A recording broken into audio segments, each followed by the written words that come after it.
Welcome to my channel. இது போன்ற சுவாரஸ்யமான சம்பவங்களை தெரிந்து கொள்ள மறக்காம நம்மளோட சேனலை சப்ஸ்கிரைப் பண்ணி வச்சுக்கோங்க.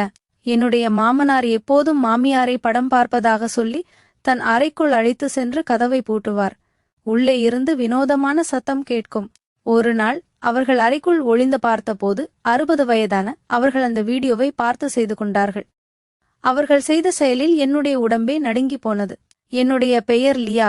எனக்கு 23 வயதாகிறது. நான் ஒரு பணக்கார குடும்பத்தை சேர்ந்தவள். என் படிப்பு முடிந்ததும் என் பெற்றோருக்கு என் திருமணத்தை பற்றிய கவலை வர ஆரம்பித்தது. இதில் எனக்கு எந்த பிரச்சனையும் இல்லை, ஏனென்றால் இதுதானே உலகின் வழக்கம். ஒவ்வொரு பெண்ணும் தன் பெற்றோரின் வீட்டை விட்டு கணவன் வீட்டிற்கு செல்ல வேண்டியுள்ளது. மற்ற பெற்றோர்களைப் போலவே என் பெற்றோருக்கும் என் திருமணத்தை பற்றிய கவலை இருந்தது. அதனால் எனக்காக எங்கள் அந்தஸ்துக்கு ஏற்ற ஒரு பையனை தேட ஆரம்பித்தார்கள். நான் என் பெற்றோரின் ஒரே மகள். அவர்களை விட்டு பிரிய நான் விரும்பவில்லை. ஆனால் ஒவ்வொரு பெண்ணும் போலவே நானும் திருமணம் செய்து கொள்ள வேண்டி இருந்தது. என் பெற்றோர்கள் என் மனதை கவரும் ஒரு பையனின் உறவை எடுத்து வந்தார்கள். பையனுக்கு சொந்த தொழில் இருந்தது. அவனுடைய வீட்டில் அவனுடைய பெற்றோர் மட்டுமே இருந்தார்கள். அவர்களுக்கு ஒரே மகன். அவனுடைய பெயர் விமல். விமலின் புகைப்படத்தை பார்த்த உடனே எனக்கும் அவனை பிடித்துவிட்டது. அவன் மிகவும் அழகாக இருந்தான்.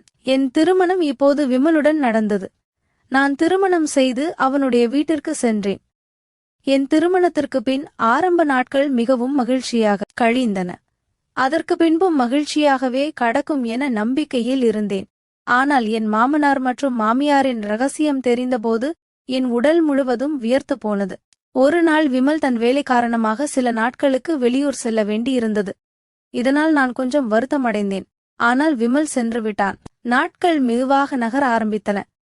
நான் வீட்டில் சும்மா இருக்க விரும்பாமல் வீட்டு வேலைகளை செய்ய தொடங்கினேன். ஒரு நாள் அதிகாலையில் எங்கள் வீட்டு வேலைக்காரர் கையில் எதையோ வைத்துக்கொண்டு ஹாலுக்குள் வந்தார். ஏன் இப்படி வருகிறாய் என்று நான் அவரிடம் கேட்டேன். அப்போது அவர் என் முன் ஒரு பெட்டியை வைத்து ஐயாவுக்கு ஒரு பார்சல் வந்துள்ளது என்றார். நான் பெட்டியை பார்த்தபோது அதில் என் மாமனாரின் பெயருக்கான சீட்டு ஒட்டப்பட்டிருந்தது. இந்த வயதில் மாமனார் பெயருக்கு யார் பார்சல் அனுப்புவார்கள் என்று எனக்கு ஆச்சரியமாக இருந்தது. நான் பெட்டியை திறக்க முயன்றபோது என் மாமியார் ஓடி வந்து அதை என்னிடமிருந்து பிடுங்கினார். இதை பார்த்த நான் திகைத்து போனேன். அவருடைய இந்த செயலால் நான் சிந்தனையில் ஆழ்ந்தேன். அவர் என்னிடம் எதுவும் சொல்லாமல் உள்ளே சென்று விட்டார். அவர் பின்னாலேயே மாமனாரும் அறைக்குள் சென்று கதவை உள்ளே தாளிட்டு கொண்டார். என் பார்வையை தாழ்த்தி நான் என் வேலையை தொடர்ந்தேன். நான் அதை அதிகமாக கவனிக்கவில்லை. இரவு வந்தது. நான் தூங்கச் சென்றேன். ஆனால் என் மனம் மீண்டும் மீண்டும் மாமனார் மாமியார் பக்கமே சென்றது. அந்த பெட்டியில் என்ன இருந்தது என்று தெரியவில்லை. ஆனால் என் மாமியார் அதை பதற்றத்துடன் பிடுங்கியவுடன் முகத்தில் சோகம் இருப்பதை தெரிந்து கொண்டேன். பிறகு காலையானது. நான் முற்றத்தில் வந்து அமர்ந்தேன். மாமனார் வெளியே வருவதை பார்த்தபோது நான் ஆச்சரியத்துடன் அவரை பார்த்தேன். அவர் தன்மீது ஒரு சால்வையை போர்த்தியிருந்தார். அந்த சால்வைக்குள் எதையோ மறைத்து வைத்திருந்தார். ஏனென்றால் அவருடைய ஒரு கை சால்வைக்குள் இருந்தது. ஆனால் ஆச்சரியப்படைய வேண்டிய விஷயம் என்னவென்றால், அவருக்கு எப்போதும் கால்களில் அதிக வலி இருக்கும். அவரால் சரியாக நடக்க முடியாது. ஆனால் இன்று எப்படி எங்கோ செல்கிறார், அதுவும் யாருக்கும் வேலைக்காரனுக்கு கூட தெரியாமல் வெளியே செல்கிறார். என்ன விஷயம்? நான் முன்னோக்கி சென்று அவருக்கு ஏதாவது தேவை இருக்கிறதா என்று கேட்கலாம் என்று நினைத்தேன். ஆனால் அவர் என் பேச்சை சட்டென மறுத்துவிட்டார். நேற்றும் நடந்ததைப் போலவே இன்றும் நடந்தது. நானும் திகைத்து போனேன். மாமனார் மாமியார் இருவரும் தாங்கள் அறைக்குள் சென்று விட்டனர். நான் அவர்கள் பின்னால் அறைவரை சென்றேன்.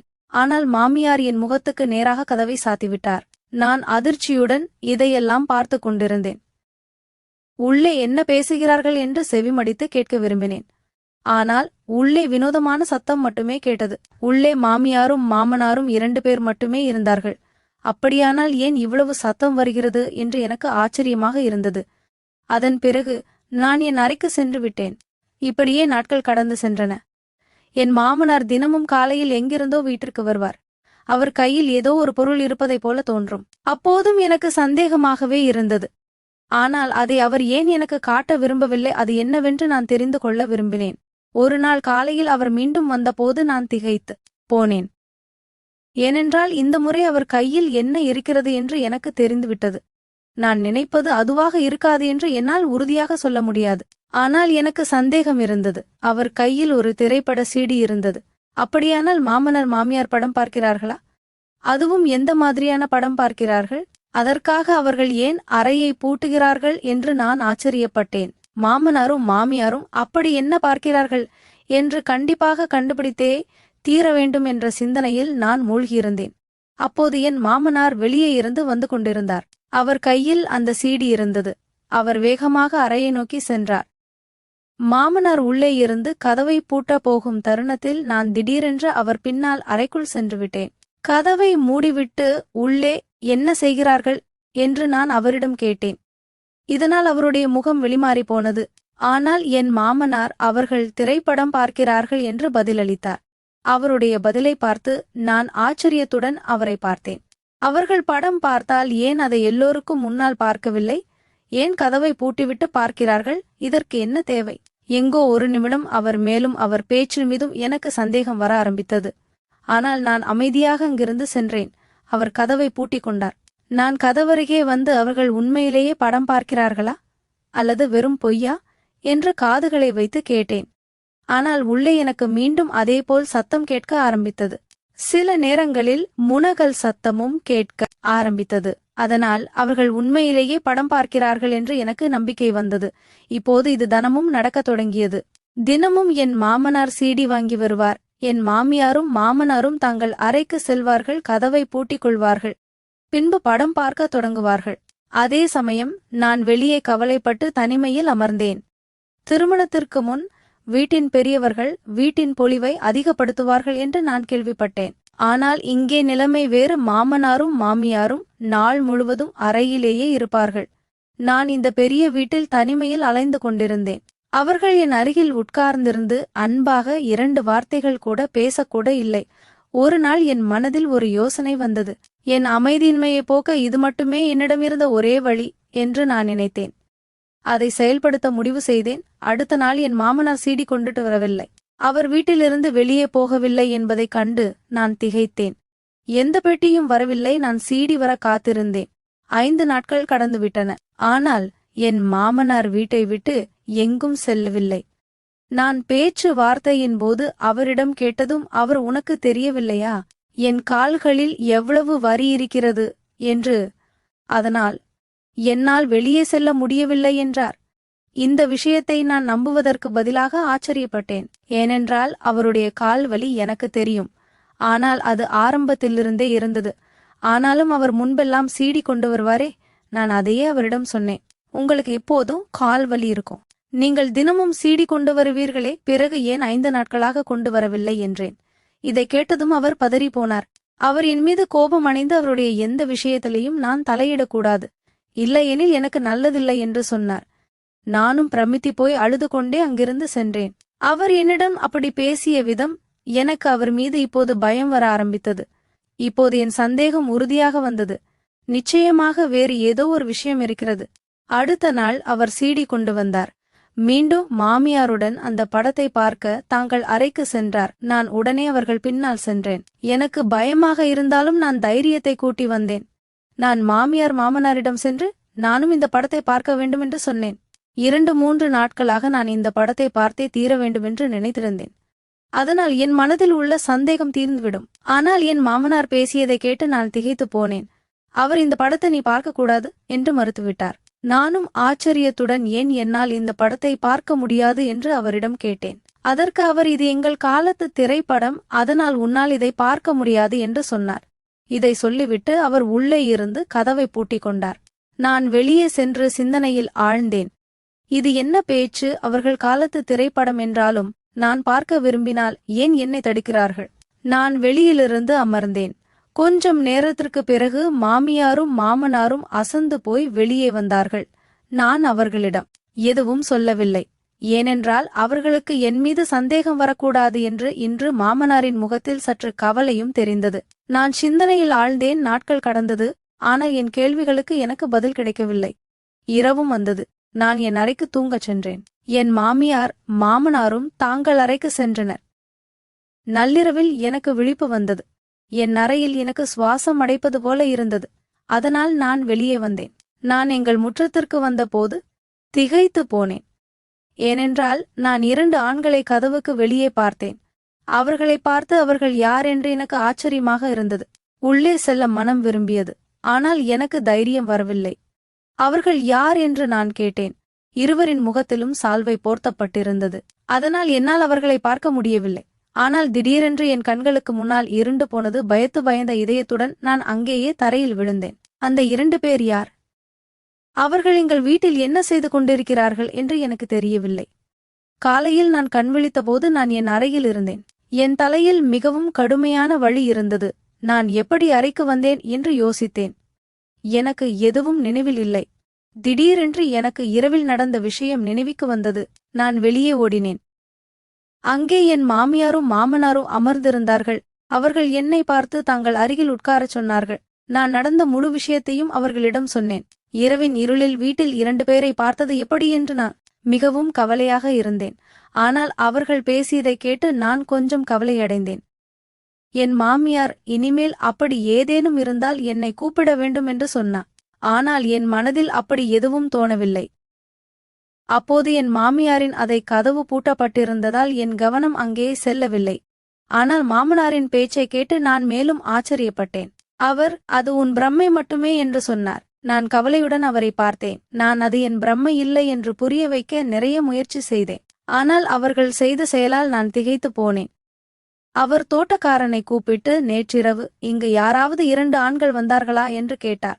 நான் தோட்டக்காரனை ஆச்சரியத்துடன் பார்த்தேன். அதற்கு அவன் இரவு முழுவதும் கடமையில் விழித்திருந்ததாகவும் ஆனால் யாரும் வீட்டிற்குள் நுழையவில்லை என்றும் அப்படி நடந்திருந்தால் தனக்கு தெரிந்திருக்கும் என்றும் பதிலளித்தார். மற்ற 2 தோட்டக்காரர்களும் அதையே சொன்னார்கள். நான் முற்றிலும் குழப்பமடைந்து விட்டேன். இப்போது நான் பைத்தியமாகி விடுவேன் என்று எனக்கு தோன்றியது. நான் அவர்களுக்கு புரிய வைக்க நிறைய முயற்சி செய்தேன். ஆனால் என் மாமியார் என்னை தண்ணி கொடுத்து அமைதிப்படுத்தினார். நான் சில நாட்களாக சரியாக சாப்பிடவில்லை என்றும் அதனால் பலவீனத்தால் விழுந்திருக்கலாம் என்றும் சொன்னார். அவருடைய பேச்சால் நான் அமைதியானேன். நாள் முழுவதும் நான் என் சிந்தனையில் மூழ்கியிருந்தேன். இப்போது அது என் பிரம்மை என்று எனக்கு தோன்றியது. சில சமயம் உண்மையிலேயே அங்கு யாரோ இருந்தார்கள். அவர்களில் ஒருவர்தான் என்னை மயக்கமுடைய செய்தார் என்று தோன்றியது. எது உண்மை எது பொய் என்று எனக்கே புரியவில்லை. சற்று மனம் மேலும் பார்த்தீங்கன்னா கடினமாகவே இருந்தது. எனக்கும் என்ன செய்வது என்றே புரியவில்லை. நானும் மிகவும் பயந்தேன். இரவு 8 மணி இருக்கும். அப்போது என் மாமனார் வெளியே செல்வதை பார்த்து நான் திகைத்து போனேன். நான் எதையும் யோசிக்காமல் அவர் பின்னால் சென்றேன். ஒருவேளை எனக்கு ஏதாவது விஷயம் வரலாம். அவர்கள் அறையில் தனியாக பார்க்கும் அந்த படத்தின் ரகசியம் என்னவென்று என்னால் தெரிந்து கொள்ள முடியலாம். அவர் கார் வைத்திருந்தாரானால் நான் நடையாயவர் பின்னால் சென்று கொண்டிருந்தேன். நான் மறைந்திருந்த அவர் பின்னால் சென்றேன். அவர் பக்கத்தில் ஒரு இடத்தில் சென்று நின்றார். பிறகு ஒரு கடைக்குள் சென்றார். அது CD கடை என்று நினைக்கிறேன். 10 நிமிடங்களுக்கு பிறகு அவர் அந்த கடையிலிருந்து வெளியே வந்தார். அவர் வெளியே வந்தபோது நானும் ஆச்சரியத்துடன் அவரை பார்த்தேன். அவர் கையில் உண்மையிலேயே ஒரு CD இருந்தது. அவர் சென்றவுடன் நானும் அந்த கடைக்குள் சென்றேன். என் சந்தேகம் முற்றிலும் விலக வேண்டும் என்று நான் விரும்பினேன். அதனால் நான் கடைக்காரனிடம் கேட்கலாம் என்று நினைத்தேன். ஆனால் சில வினாடிகள் யோசித்த பிறகு அங்கேயே நின்றுவிட்டேன். சில CDக்களை வாங்கிவிட்டு வீட்டிற்கு திரும்பி வந்தேன். வீட்டிற்கு வந்து பார்த்தபோது மாமியார் மாமனாரின் அறை பூட்டப்பட்டிருந்தது. நான் கடைக்காரரிடம் எந்த கேள்வியும் கேட்கவில்லை. ஏனென்றால் ஒருவேளை அவர் என் மாமனாருக்கு சொல்லி அதனால் நாம் பிரச்சனையில் சிக்கி இருக்கலாம். அதனால் நான் அப்படி ஒரு ஆபத்தை ஏற்படுத்த விரும்பவில்லை. அதனால்தான் நான் அந்த கடைக்காரரிடம் எதுவும் கேட்கவில்லை. நான் என்ன செய்ய வேண்டுமோ அதை நானே செய்ய வேண்டும். அடுத்த நாள் மதியம் மாமனார் CD கொண்டு வந்தார். என் மனதில் திடீரென்று ஒரு விஷயம் தோன்றியது. இப்போதுதான் நான் அதை கவனித்தேன். மாமனார் CD கொண்டுவரும் நேரம் தினமும் வேறுபட்டு இருந்தது. சில சமயம் இரவில், சில சமயம் காலையில், சில சமயம் மதியம். ஆனால் ஏன் இப்போது இந்த விஷயம் என்னை மிகவும் ஆச்சரியமடை செய்தியது. நான் மாமனார் அருகில் சென்று அவர்கள் காலத்து திரைப்படத்தை நானும் பார்க்க வேண்டும். அது எப்படி இருந்தாலும் நான் கண்டிப்பாக பார்க்க வேண்டும் என்று சொன்னேன். அதற்கு அவர் என்னை கடுமையாக பார்த்து அதை நீ பார்க்க முடியாது என்று சொல்லி கண்டிப்பாக மறுத்தார். மேலும் நாங்கள் பாதையில் படத்தை பார்ப்பதை நிறுத்த மாட்டோம் என்று சொல்லி மாமனார் கதவை பூட்டிக் கொண்டார். மாமியார் ஏற்கனவே உள்ளார் இருந்தார். ஆனால் இந்த ரகசியம் எனக்கு புரியவில்லை. அதன் பிறகு நான் என் அறைக்கு வந்து இந்த எல்லா சிந்தனைகளிலும் மூழ்கியிருந்தேன். அப்போது என் கணவர் விமலிடமிருந்து எனக்கு அழைப்பு வந்தது. அவர் பேசியதை கேட்டபோது நானும் ஆச்சரியத்துடன் மிகவும் மகிழ்ச்சியடைந்தேன். என் கணவர் நாளை மறுநாள் வீட்டிற்கு திரும்ப வர இருக்கிறார். நான் பிறகு அவர் வருவதற்கான தயாரிப்பில் மூழ்கினேன். நான் அதிகமாக யோசிக்கிறேன் என்று நினைத்தேன். எப்படி இருந்தாலும் மாமனார் எவ்வளவு கோபமாக இருந்ததை பார்த்தால் ஒருவேளை அவர் என்ன ஏதும் செய்வாரோ என்று பயந்தேன். அதனால் இந்த விஷயத்தில் இருந்து விலகியிருப்பது நல்லது என்று நினைத்து அதையே முடிவு செய்தேன்.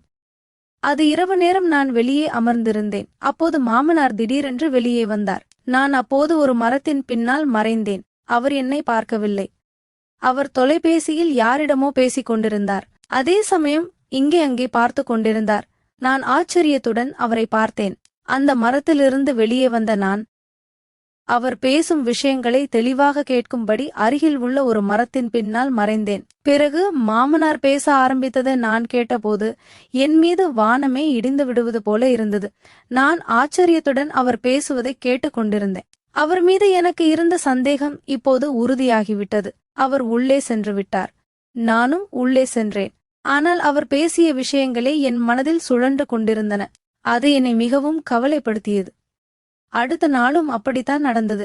பாதியளவு உண்மை எனக்கு தெரிந்து கொண்ட நான் மாமனாரும் மாமியாரும் அறையில் என்ன செய்கிறார்கள் என்பதை அறிய மிகவும் ஆசைப்பட்டேன். அவர்கள் உண்மையிலேயே படம் பார்த்தால் அந்த படத்தில் என்னை பார்க்க மறுக்கும்படி என்ன இருக்கிறது எல்லாவற்றையும் நான் தெரிந்து கொள்ள விரும்பினேன்.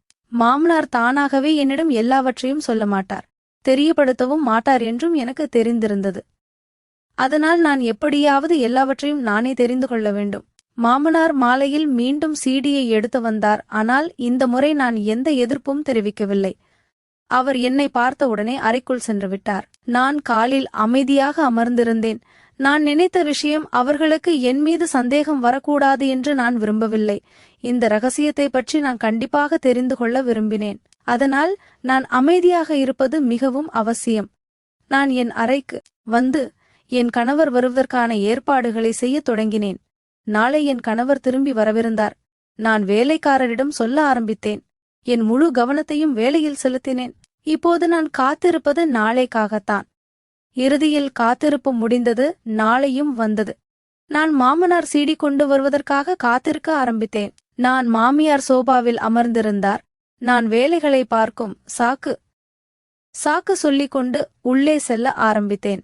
இன்னும் கொஞ்ச நேரத்தில் என் மாமனார் சீடி கொண்டு வருவார் என்று எனக்கு தெரியும். அப்போது நான் யோசித்த முடிவின்படி என் மாமனாரின் அறைக்குள் ஒளிந்து கொண்டேன். இன்று அவர்கள் என்ன படம் பார்க்கிறார்கள், ஏன் அதை என்னிடம் இருந்து மறைக்கிறார்கள் என்று தெரிந்து கொள்ள வேண்டும். என் கணவர் வரை இன்னும் சிறிது நேரமே இருந்தது. ஆனால் அதற்கு முன் இந்த விஷயங்களை பற்றி தெரிந்து கொள்ள வேண்டும். நான் இதையெல்லாம் யோசித்துக்கொண்டே மாமனாரின் அறைக்குள் சென்றேன். அவர்கள் சிடியை இயக்கினார்கள். படத்தை பார்க்க தொடங்கினார்கள். படம் தொடங்கியது. நானும் கவனமாக பார்த்து கொண்டிருந்தேன். நான் அதை பார்க்க வெட்கத்தால் நான் கூச்சமடைந்தேன். இறுதியில் நான் ஆச்சரியப்பட்டேன். இதுதான் விஷயமா? அரை மணி நேரத்திற்கு பிறகு அந்த படம் முடிவடைந்தது. நான் அங்கேயே குழப்பத்தில் அமர்ந்திருந்தேன். என் மாமனாரும் நான் இங்கே இருப்பதை அறிந்தால் என்ன செய்வார்கள் என்று எனக்கு தெரியவில்லை. நான் என் திட்டத்திற்காக காத்திருந்தேன். 5 நிமிடங்கள் கழிந்தது. அப்போது அவர்கள் கதவு தட்டுதல் சட்டம் கேட்டது. அவர்கள் கதவை திறந்தபோது அவர்கள் திகைத்து போனார்கள். நானும் அப்போது எழுந்து வெளியே ஓடினேன். நான் அவர்கள் அறையிலிருந்து வெளியே வருவதை பார்த்தபோது அவர்களும் ஆச்சரியப்பட்டனர். மாமனாரும் இதை பற்றி தெரிந்து கொண்டார்கள். அப்போது அவர்கள் கோபத்துடன் என்னை பார்த்தார்கள். நான் அவர்களிடம் நான் சொல்வதற்கு பதிலாக அவர்களே தாங்கள் கதையும் சொல்லும்படி சொன்னேன். என் பேச்சை கேட்டு அவர்கள் ஆச்சரியத்தில் இருந்தார்கள். நான் காவல்துறைக்கு ஏற்கனவே தகவல் தெரிவித்திருந்தேன். இப்போது காவல்துறை கடுமையாக நடந்தபோது அவர்கள் ஒப்புக்கொண்டார்கள். என் கணவரும் அப்போது வீட்டிற்கு வந்து சேர்ந்தார். நடப்பதை பார்த்து அவரும் ஆச்சரியப்பட்டார். அப்போது என் மாமனார் பேசத் தொடங்கினார். அவர், ஆம், நாங்கள்தான் இதையெல்லாம் செய்தோம். நாங்கள் ஒரு கும்பலின் தலைவர்கள். எங்களுடன் இன்னும் 2 ஆண்கள் இருந்தார்கள். நாங்கள் பல ஆண்டுகளாக இந்த வேலையில் இருக்கிறோம். எங்கள் வேலை பெண்களை ஏமாற்றி அவர்களை பலரை வெளிநாடுகளில் அனுப்பினோம். அவர்களில் சிலரை யாசகம் செடிக்க வைத்தோம், கை கால்களை உடைத்தோம், அவர்களில் பலரை தவறான செயல்களில் ஈடுபடுத்தினோம். எங்கள் முழுகும் போலும் பல ஆண்டுகளாக இந்த வேலையை செய்து வருகிறது. இப்போது எங்கள் வேலை இங்கே நன்கு செட்டில் ஆகிவிட்டது. அதனால்தான் நாங்கள் இப்போது இங்கே இருக்கிறோம். நாங்கள் ஒரு வாடிக்கையாளர் போல ஒரு கடையில் சீடியை வாங்கி பிறகு அந்த சீடியை பார்ப்போம். ஏதாவது தவறு தெரிந்தால் தொலைபேசியில் அழைத்து சொல்வோம். இதனால் எங்களை இன்றுவரை யாரும் பிடிக்கவில்லை. இந்த சொத்துக்கள் அனைத்தையும் நாங்கள் இதன் மூலம்தான் சேர்த்தோம். ஆனால் இந்த பெண்ணுக்கு எப்படி தெரிந்தது என்று எங்களுக்கே தெரியவில்லை. நான் முதல் நாளிலேயே இவனை கொலை செய்திருக்க வேண்டும். ஆனால் என் மனைவி மறுத்துவிட்டாள். ஒருவேளை அவள் மனதில் தன் மருமகள் மீது அன்பு வந்திருக்கலாம் என்றார். மாமியார் அழுது கொண்டிருந்தார். அதை பார்த்து நானும் ஆச்சரியப்பட்டேன். என் கணவரும் ஆச்சரியத்துடன் நின்று கொண்டிருந்தார். பல ஆண்டுகளாக அவர்கள் எப்படிப்பட்ட வாழ்க்கையை வாழ்ந்தார்கள் என்று என் கணவர் கனவில் கூட நினைத்திருக்க மாட்டார். அந்த இரவில்தான் இந்த விஷயங்களை பற்றி அவருக்கு தெரிய வந்தது. அந்த இரவில் 2 ஆட்களை பார்த்தது என்னுடைய பிரம்மை இல்லை. ஆனால் அவர்களில் ஒருவர் மாமனார் மற்றும் அவருடன் சேர்ந்த மற்றொருவர் தோட்டக்காரரையும் மாமனார் தன்னுடன் சேர்த்து கொண்டார். சீடி கடைக்காரரும் அவர்களுடன் சேர்ந்திருந்தார். மாமனார் நேரத்தை மாற்றிக் கொண்டிருந்தார். அதனால் யாரும் அவர் மீது சந்தேகம் கொள்ளக்கூடாது என்பதற்காக. இந்த விஷயத்தால் என் கணவர் மிகவும் வெட்கப்பட்டார். காவல்துறை என் மாமனாரையும் மாமியாரையும் பிடித்து சென்றது. அவர்கள் மூலம் மற்றவர்கள் அனைவரும் கைது செய்யப்பட்டனர். நாங்கள் அந்த வீட்டை விட்டு வெளியேறினோம். நான் படித்தவள், நான் வேலை செய்ய ஆரம்பித்தேன். என் கணவர் அந்த பணம் அனைத்தையும் வெவ்வேறு தொண்டு நிறுவனங்களுக்கு தந்தார். நாங்கள் இருவரும் சேர்ந்து வேலை செய்தோம். இன்று பெரிய அளவில் இல்லாவிட்டாலும் எங்களுக்கு சொந்தமான ஒரு சிறிய தொழில் இருக்கிறது. என் கணவர் சீக்கிரமே அந்த கவலையை விட்டு மனம் மாறினார். நண்பர்களே நமக்கு துணையாக இருக்கிறார்கள் என்று நினைப்பவர்கள் கூட நமக்கே தெரியாமல் நமக்கு எதிரியாகத்தான் இருப்பார்கள். உண்மையில் அவர்கள் எதிரிகள் என்று நமக்கே தெரியாமல் அவர்களோடு நாம் வாழ்ந்து கொண்டிருக்கிறோம். இந்த வீடியோ பிடிச்சிருந்துச்சு அப்படின்னா மறக்காம நம்மளுடைய சேனலை சப்ஸ்கிரைப் பண்ணிக்கங்க. இத பற்றி உங்களுடைய கருத்துக்களை கீழே இருக்கிற கமெண்ட் செக்ஷன்ல கண்டிப்பா சொல்லுங்க. Thanks. Welcome to my channel. இது போன்ற சுவாரஸ்யமான சம்பவங்களை தெரிந்து கொள்ள மறக்காம நம்மளோட சேனலை சப்ஸ்கிரைப் பண்ணி வச்சுக்கோங்க. என்னுடைய மாமனார் எப்போதும் மாமியாரை படம் பார்ப்பதாக சொல்லி தன் அறைக்குள் அழைத்து சென்று கதவை பூட்டுவார். உள்ளே இருந்து வினோதமான சத்தம் கேட்கும். ஒரு நாள் அவர்கள் அறைக்குள் ஒளிந்து பார்த்தபோது 60 வயதான அவர்கள் அந்த வீடியோவை பார்த்து செய்து கொண்டார்கள். அவர்கள் செய்த செயலில் என்னுடைய உடம்பே நடுங்கி போனது. என்னுடைய பெயர் லியா. எனக்கு 23 வயதாகிறது. நான் ஒரு பணக்கார குடும்பத்தை சேர்ந்தவள். என் படிப்பு முடிந்ததும் என் பெற்றோருக்கு என் திருமணத்தை பற்றிய கவலை வர ஆரம்பித்தது. இதில் எனக்கு எந்த பிரச்சனையும் இல்லை. ஏனென்றால் இதுதானே உலகின் வழக்கம். ஒவ்வொரு பெண்ணும் தன் பெற்றோரின் வீட்டை விட்டு கணவன் வீட்டிற்கு செல்ல வேண்டியுள்ளது. மற்ற பெற்றோர்களைப் போலவே என் பெற்றோருக்கும் என் திருமணத்தை பற்றிய கவலை இருந்தது. அதனால் எனக்காக எங்கள் அந்தஸ்துக்கு ஏற்ற ஒரு பையனை தேட ஆரம்பித்தார்கள். நான் என் பெற்றோரின் ஒரே மகள். அவர்களை விட்டு பிரிய நான் விரும்பவில்லை. ஆனால் ஒவ்வொரு பெண்ணும் போலவே நானும் திருமணம் செய்து கொள்ள வேண்டி இருந்தது. என் பெற்றோர்கள் என் மனதை கவரும் ஒரு பையனின் உறவை எடுத்து வந்தார்கள். பையனுக்கு சொந்த தொழில் இருந்தது. அவனுடைய வீட்டில் அவனுடைய பெற்றோர் மட்டுமே இருந்தார்கள். அவர்களுக்கு ஒரே மகன். அவனுடைய பெயர் விமல். விமலின் புகைப்படத்தை பார்த்த உடனே எனக்கும் அவனை பிடித்துவிட்டது. அவன் மிகவும் அழகாக இருந்தான். என் திருமணம் இப்போது விமலுடன் நடந்தது. நான் திருமணம் செய்து அவனுடைய வீட்டிற்கு சென்றேன். என் திருமணத்திற்கு பின் ஆரம்ப நாட்கள் மிகவும் மகிழ்ச்சியாக கழிந்தன. அதற்கு பின்பும் மகிழ்ச்சியாகவே கடக்கும் என நம்பிக்கையில் இருந்தேன். ஆனால் என் மாமனார் மற்றும் மாமியாரின் ரகசியம் தெரிந்தபோது என் உடல் முழுவதும் வியர்த்து போனது. ஒரு நாள் விமல் தன் வேலை காரணமாக சில நாட்களுக்கு வெளியூர் செல்ல வேண்டி இருந்தது. இதனால் நான் கொஞ்சம் வருத்தமடைந்தேன். ஆனால் விமல் சென்று விட்டான். நாட்கள் மெதுவாக நகர ஆரம்பித்தன. நான் வீட்டில் சும்மா இருக்க விரும்பாமல் வீட்டு வேலைகளை செய்ய தொடங்கினேன். ஒரு நாள் அதிகாலையில் எங்கள் வீட்டு வேலைக்காரர் கையில் எதையோ வைத்துக்கொண்டு ஹாலுக்குள் வந்தார். ஏன் இப்படி வருகிறாய் என்று நான் அவரிடம் கேட்டேன். அப்போது அவர் என் முன் ஒரு பெட்டியை வைத்து ஐயாவுக்கு ஒரு பார்சல் வந்துள்ளது என்றார். நான் பெட்டியை பார்த்தபோது அதில் என் மாமனாரின் பெயருக்கான சீட்டு ஒட்டப்பட்டிருந்தது. இந்த வயதில் மாமனார் பெயருக்கு யார் பார்சல் அனுப்புவார்கள் என்று எனக்கு ஆச்சரியமாக இருந்தது. நான் பெட்டியை திறக்க முயன்றபோது என் மாமியார் ஓடி வந்து அதை என்னிடமிருந்து பிடுங்கினார். இதை பார்த்த நான் திகைத்து போனேன். அவருடைய இந்த செயலால் நான் சிந்தனையில் ஆழ்ந்தேன். அவர் என்னிடம் எதுவும் சொல்லாமல் உள்ளே சென்று விட்டார். அவர் பின்னாலேயே மாமனாரும் அறைக்குள் சென்று கதவை உள்ளே தாளிட்டு கொண்டார். என் பார்வையை தாழ்த்தி நான் என் வேலையை தொடர்ந்தேன். நான் அதை அதிகமாக கவனிக்கவில்லை. இரவு வந்தது. நான் தூங்கச் சென்றேன். ஆனால் என் மனம் மீண்டும் மீண்டும் மாமனார் மாமியார் பக்கமே சென்றது. அந்த பெட்டியில் என்ன இருந்தது என்று தெரியவில்லை. ஆனால் என் மாமியார் அதை பதற்றத்துடன் பிடுங்கியவுடன் முகத்தில் சோகம் இருப்பதை தெரிந்து கொண்டேன். பிறகு காலையானது. நான் முற்றத்தில் வந்து அமர்ந்தேன். மாமனார் வெளியே வருவதை பார்த்தபோது நான் ஆச்சரியத்துடன் அவரை பார்த்தேன். அவர் தன்மீது ஒரு சால்வையை போர்த்தியிருந்தார். அந்த சால்வைக்குள் எதையோ மறைத்து வைத்திருந்தார். ஏனென்றால் அவருடைய ஒரு கை சால்வைக்குள் இருந்தது. ஆனால் ஆச்சரியப்பட வேண்டிய விஷயம் என்னவென்றால், அவருக்கு எப்போதும் கால்களில் அதிக வலி இருக்கும். அவரால் சரியாக நடக்க முடியாது. ஆனால் இன்று எப்படி எங்கோ செல்கிறார், அதுவும் யாருக்கும் வேலைக்காரனுக்கு கூட தெரியாமல் வெளியே செல்கிறார். என்ன விஷயம்? நான் முன்னோக்கி சென்று அவருக்கு ஏதாவது தேவை இருக்கிறதா என்று கேட்கலாம் என்று நினைத்தேன். ஆனால் அவர் என் பேச்சை சட்டென மறுத்துவிட்டார். நேற்றும் நடந்ததைப் போலவே இன்றும் நடந்தது. நானும் திகைத்துப் போனேன். மாமனார் மாமியார் இருவரும் தாங்கள் அறைக்குள் சென்று விட்டனர். நான் அவர்கள் பின்னால் அறைவரை சென்றேன். ஆனால் மாமியார் என் முகத்துக்கு நேராக கதவை சாத்திவிட்டார். நான் அதிர்ச்சியுடன் இதையெல்லாம் பார்த்து கொண்டிருந்தேன். உள்ளே என்ன பேசுகிறார்கள் என்று செவிமடித்து கேட்க விரும்பினேன். ஆனால் உள்ளே வினோதமான சத்தம் மட்டுமே கேட்டது. உள்ளே மாமியாரும் மாமனாரும் 2 பேர் மட்டுமே இருந்தார்கள். அப்படியானால் ஏன் இவ்வளவு சத்தம் வருகிறது என்று எனக்கு ஆச்சரியமாக இருந்தது. அதன் பிறகு நான் என் அறைக்கு சென்று விட்டேன். இப்படியே நாட்கள் கடந்து சென்றன. என் மாமனார் தினமும் காலையில் எங்கிருந்தோ வீட்டிற்கு வருவார். அவர் கையில் ஏதோ ஒரு பொருள் இருப்பதைப் போல தோன்றும். அப்போதும் எனக்கு சந்தேகமாகவே இருந்தது. ஆனால் அதை அவர் ஏன் எனக்கு காட்ட விரும்பவில்லை, அது என்னவென்று நான் தெரிந்து கொள்ள விரும்பினேன். ஒரு நாள் காலையில் அவர் மீண்டும் வந்தபோது நான் திகைத்து போனேன். ஏனென்றால் இந்த முறை அவர் கையில் என்ன இருக்கிறது என்று எனக்கு தெரிந்துவிட்டது. நான் நினைப்பது அதுவாக இருக்காது என்று என்னால் உறுதியாக சொல்ல முடியாது. ஆனால் எனக்கு சந்தேகம் இருந்தது. அவர் கையில் ஒரு திரைப்பட சீடி இருந்தது. அப்படியானால் மாமனார் மாமியார் படம் பார்க்கிறார்களா? அதுவும் எந்த மாதிரியான படம் பார்க்கிறார்கள்? அதற்காக அவர்கள் ஏன் அறையை பூட்டுகிறார்கள் என்று நான் ஆச்சரியப்பட்டேன். மாமனாரும் மாமியாரும் அப்படி என்ன பார்க்கிறார்கள் என்று கண்டிப்பாக கண்டுபிடித்தே தீர வேண்டும் என்ற சிந்தனையில் நான் மூழ்கியிருந்தேன். அப்போது என் மாமனார் வெளியே இருந்து வந்து கொண்டிருந்தார். அவர் கையில் அந்த சீடி இருந்தது. அவர் வேகமாக அறையை நோக்கி சென்றார். மாமனார் உள்ளே இருந்து கதவை பூட்ட போகும் தருணத்தில் நான் திடீரென்று அவர் பின்னால் அறைக்குள் சென்று விட்டேன். கதவை மூடிவிட்டு உள்ளே என்ன செய்கிறார்கள் என்று நான் அவரிடம் கேட்டேன். இதனால் அவருடைய முகம் வெளிமாறி போனது. ஆனால் என் மாமனார் அவர்கள் திரைப்படம் பார்க்கிறார்கள் என்று பதிலளித்தார்.